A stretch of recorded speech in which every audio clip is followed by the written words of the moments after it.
bare chest. It never ceased to feel, a fact I used to be proud of but now found exceedingly irritating. Keep him until morn.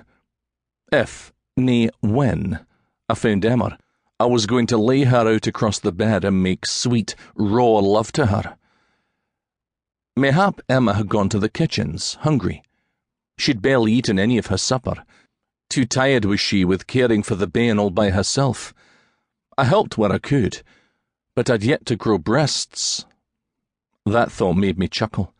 I normally insisted she remain in our chamber to rest throughout the day, but I was certain she snuck around the castle while I was out with the men.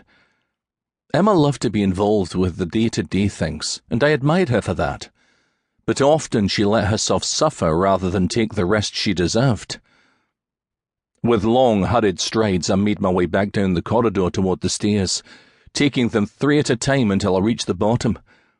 The guards there leapt to alertness. "All is well, my laird," one of them grumbled, wiping at his sleepy eyes. "What of my wife? Have you seen Lady Emma?" "Not since yestermorn, my laird," the second guard said, much more alert than the first. Yestermorn? So, she'd not come down the stairs. I regarded the men, puzzled. Perhaps she fell asleep and missed her. "Nay, my laird," the alert guard responded. "I've been awake the whole time." "As have I, my laird." The second guard looked slightly worried that I wouldn't believe him. "She's not come this way. Shall we help you to find her?" I frowned. She could have gone down the servants' stair, but why would she do an odd thing like that? "Nay, man your posts, and if you do see her, please ask her to wait for me in our chamber, and one of you come to find me." The guards nodded their agreement. I made my way toward the kitchens, finding it empty save for the sleeping form of a couple of kitchen boys by the hearth.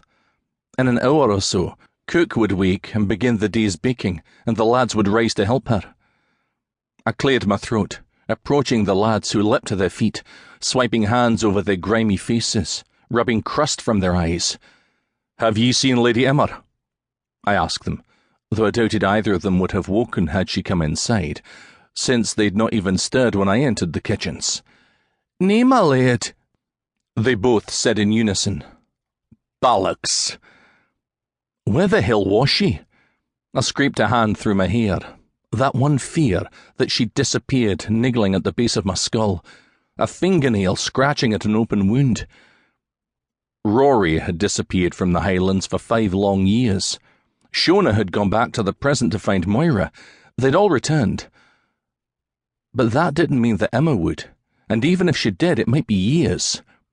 I shook my head. Nay, nay, nay. She was here. I just hadn't found her yet. I circled back to the servants' stair, checking with the guard posted there, who also hadn't seen her either. If none of the guards posted at the stairs had seen her come down, then perhaps she'd gone up.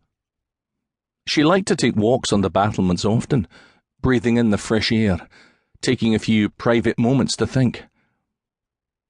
I took the stairs 3 at a time, once more, all the way to the top, but the door to the battlements was bolted. Was it possible she'd gone out and someone bolted it behind her? Doubtful, but possible. I unlocked the door and pushed it open, feeling the coolness of the summer night wash over my skin. This side of the castle was empty of guards at this time of night. Several others were stationed at key points, but since Emma liked it up here, and I sometimes joined her for privacy, this particular turret was often unmanned. And it was empty now. "Emma!" I called anyway, hoping she'd poke her head from some crevice I couldn't see her behind. Guards on the other walls turned toward me, and I raised my arm in greeting. I'd have to question each one of them. Someone must have seen something. I made my way around the unoccupied turret. Panic, which had started the moment I found her side of the bed empty, curled deep in my gut, shredding me from the inside out. She was gone. People often disappeared in the Highlands, but there was only one reason for a person to vanish into thin air, and I didn't want to think about what that meant.